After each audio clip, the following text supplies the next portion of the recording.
Salam, selamat sore Bapak Ibu Saudara-saudara yang saya kasihi di dalam Yesus Kristus.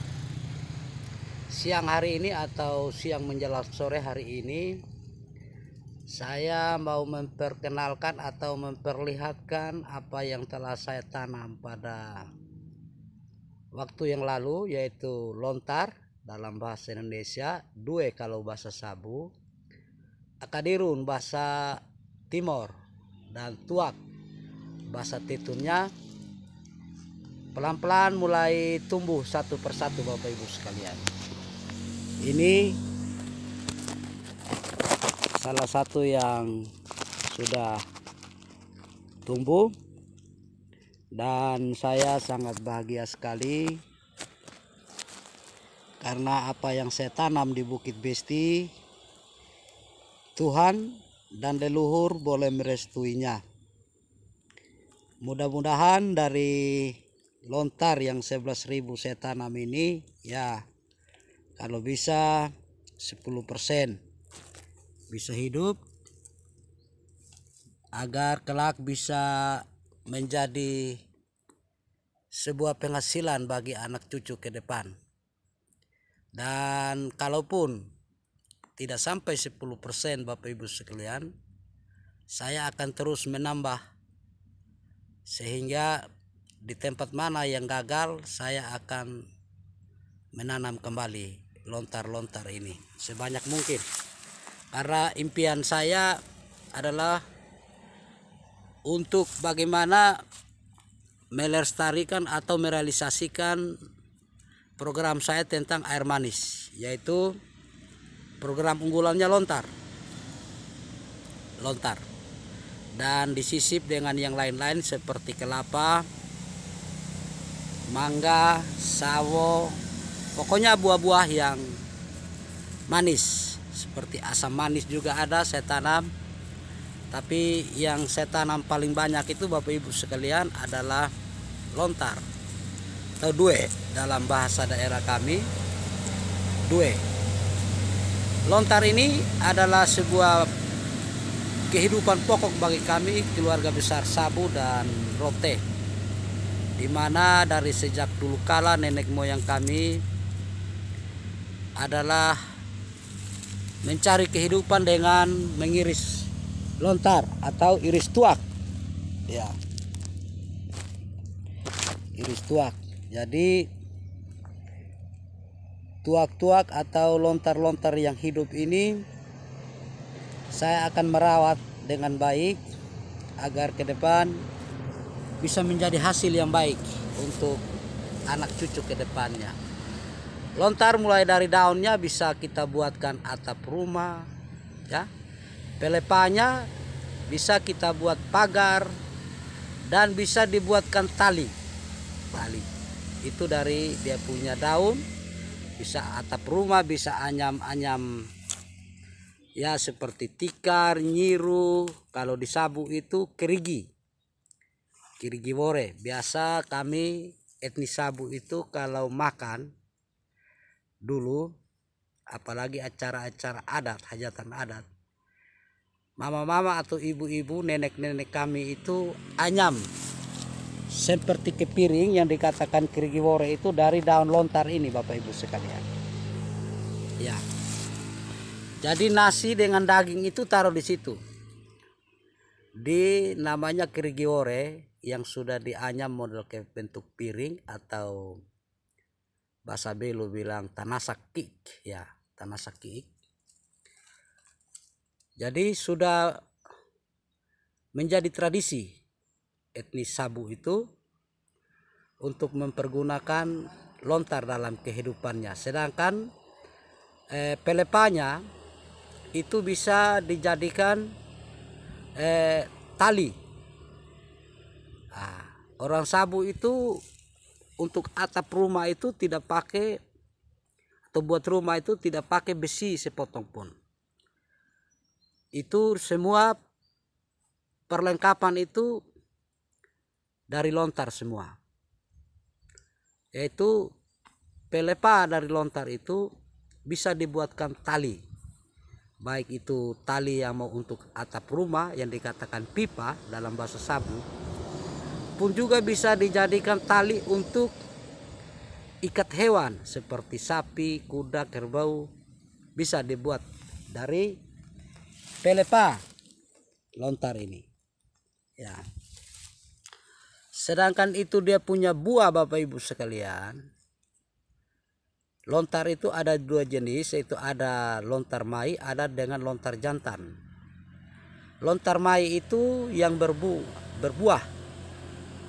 Sedangkan lontar jantan itu dia tidak memiliki buah. Nah, lontar mai itu yang bisa berkembang biak. Nah, buahnya kalau sudah masak itu jatuh bisa dibuatkan pembibitan seperti ini lagi. Sedangkan lontar jantan tidak. Kita tidak bisa buat pembibitan. Nah, dari lontar jantan dan lontar mai itu kita bisa menghasilkan nira. Ya. Kita bisa menghasilkan tuak manis atau nira kalau lasimnya. Dan tuak manis itu atau nira itu bisa dibuatkan, ya, contoh gula sabu. Bisa dibuatkan cuka, bisa dibuatkan sopi atau alkohol, bisa dibuatkan minuman ringan, bisa. Ya, itu kelebihannya lontar. Dan juga bisa menjadi ramuan tradisional untuk orang-orang yang memiliki kekurangan kalium. Jadi bisa makan, kalau orang Kupang itu bilang buah sabuak. Orang-orang yang paham atau yang mengetahui kondisinya sedang kekurangan kalium, maka mereka itu selalu mencari buah sabuak, atau bahasa Sabu bilang ohiru. Ya, bahasa Sabu itu dikatakan buah sabuak atau buah lontar yang muda itu wokehiru. Itu kita makan, dia seperti jenis kelapa, Bapak Ibu sekalian, tapi dia lebih enak, lebih manis. Dan kami orang Sabu punya makan minum untuk kehidupan hari-hari ya itu. Dan kalau lontar ini hidup banyak, Bapak Ibu sekalian, bisa bermanfaat, bisa menjadi lapangan kerja untuk anak cucu kita ke depannya. Kenapa? Hemat saya, kalau orang tua dulu saja yang notabene hidup di dalam serba kekurangan bisa memenuhi kehidupan mereka dan sampai menghidupi kehidupan anak cucu cece dari lontar yang notabene belum punya alat bantu saat itu dulu. Nah, kenapa sekarang lontar itu kalau dia banyak hidup atau dia berhasil tumbuh banyak, saya sangat yakin kita juga bisa buatkan sebuah pabrik gula dari lontar ketimbang kita buat pabrik gula dari tebu, Bapak Ibu sekalian, yang notabene perawatannya sangat membutuhkan biaya yang banyak, pakai tenaga yang banyak, ya.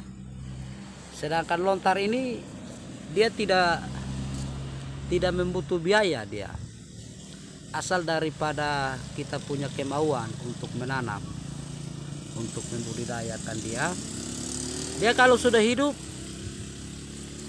Untuk mati itu bukan tidak mati, tapi sangat susah untuk dia mati. Bahkan dipotong-potong pun juga, kalau masih ada daun yang daunnya masih kecil begini, potong habis nanti dia tumbuh kembali. Kalau dia sudah tumbuh, dibakar juga dia nanti dia hidup kembali. Itu kelebihan daripada tuak. Dan dia tidak membutuhkan pupuk, tidak perlu disiram. Nah, kalau kita buat pabrik dari tebu, mesti harus di tanahnya digarap dulu, digembur dulu, baru semaikan, baru pemupukan dan lain sebagainya. Nah, kalau lontar tidak, dia sangat, ya, tidak pelese lah kalau orang Kupang bilang lontar ini.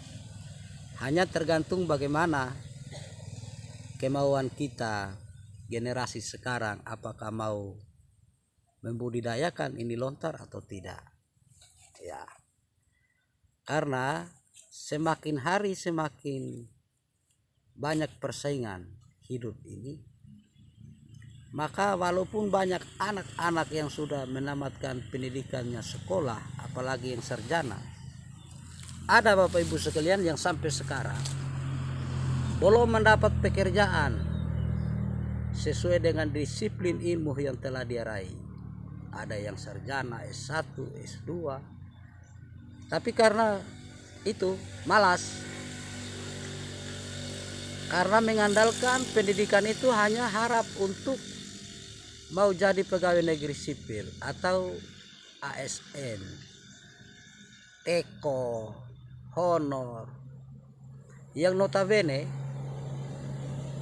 honor dan kontrak zaman sekarang ini sudah tidak menjamin lagi untuk menjadi langsung atau diangkat jadi PNS. Karena aturan sekarang orang tes online. Jadi kita harus mampu menciptakan sebuah terobosan yang akan melahirkan sebuah lapangan kerja untuk anak cucu kita ke depan. Ya. Jadi saya punya impian adalah mau mencetak atau menanam sebanyak-banyaknya pohon lontar di tanah negara, di Bukit Besti atau yang lazimnya di Rotiklot ini, sehingga ke depannya kita hanya tinggal melatih tenaga kerja untuk iris tuak. Ya, sudah. Kalau sudah bisa panjat itu sudah bisa iris. Orang yang tidak bisa iris tuak itu hanya pemalas, tidak mau panjat pohon. Begitu. Dia mau panjat yang lain-lain dia mau, tapi mau panjat pohon tuak. Nah, pohon tuak, pohon kelapa, pohon apa saja saya tanam semua.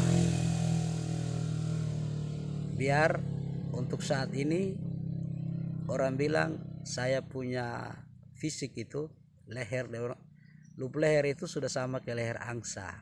Tidak apa-apa, bukan jadi satu ukuran.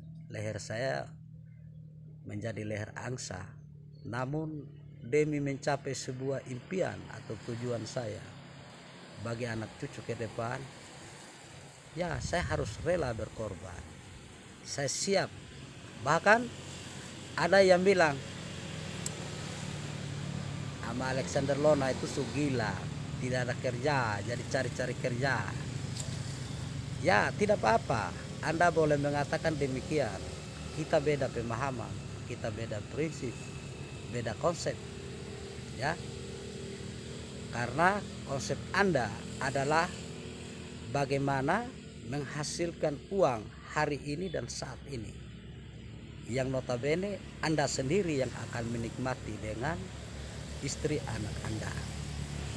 Kalau saya punya konsep beda.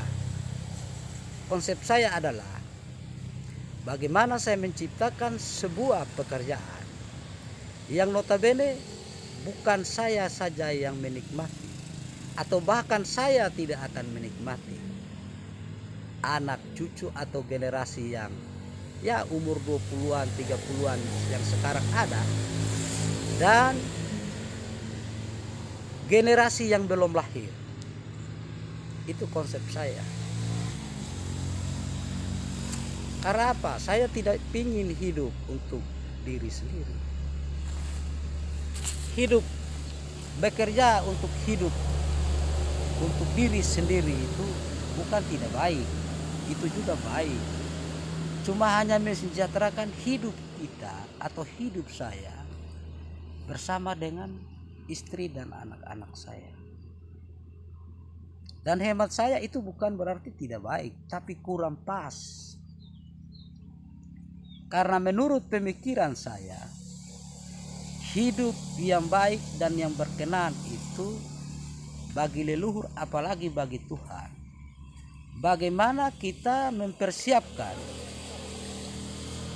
sebuah kenangan yang bisa diceritakan atau bisa menghidupkan orang lain atau generasi yang akan datang.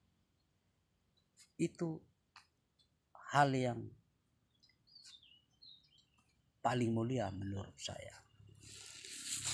Jadi Bapak Ibu sekalian, apalagi zaman sekarang, sangat sedikit orang yang mau melihat kondisi alam ini. Bapak Ibu lihat tempat ini gersang, ya, longsor. Sedangkan negara kita ini di dalam kondisi yang tidak beruntung, pendapatannya baik daerah, provinsi dan pusat belum sanggup untuk merehabilitasi semua ini wilayah-wilayah atau daerah-daerah di Indonesia, termasuk NT dan Kabupaten Belu yang gersang, longsor, ya. Jadi saya berpikir, ya, demi anak cucu saya ke depan atau demi anak cucu NTT, lebih khusus Kabupaten Belu, tidak ada salah saya mau jadi leher angsa, mau hitam baduy, tidak ada urusan. Tapi yang penting lontar yang saya tanam hidup. Yang penting pohon air yang saya tanam hidup.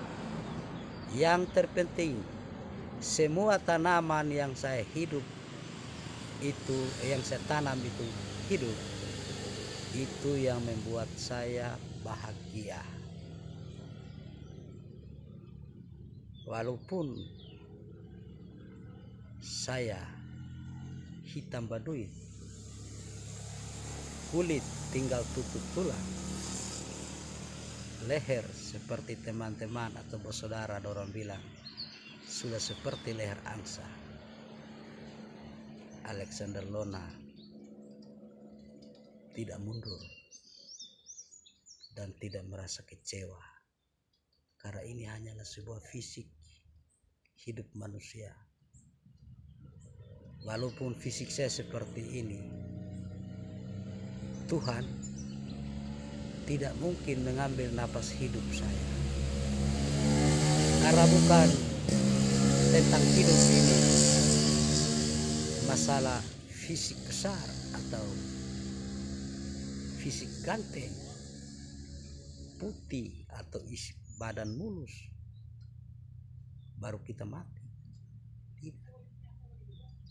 Namun semuanya itu hidup manusia kembali kepada kuasa Allah. Walaupun Bapak Ibu sekalian dalam badan montok-montok di rumah, fisik bagus, kulit mulus, dan saya seperti ini, kalau Tuhan bilang, hai anakku, kembalilah, maka entah saya atau Bapak Ibu yang namanya terpanggil, dengan sendirinya kita akan kembali ke tanah asal kita. Jadi jangan menyesal untuk sebuah impian yang baik. Berkorbanlah dan lakukanlah. Anda tidak ada, pasti karya Anda akan dikenang dan akan dirasakan oleh generasi penerus negeri ini. Terima kasih. Shalom. Selamat sore.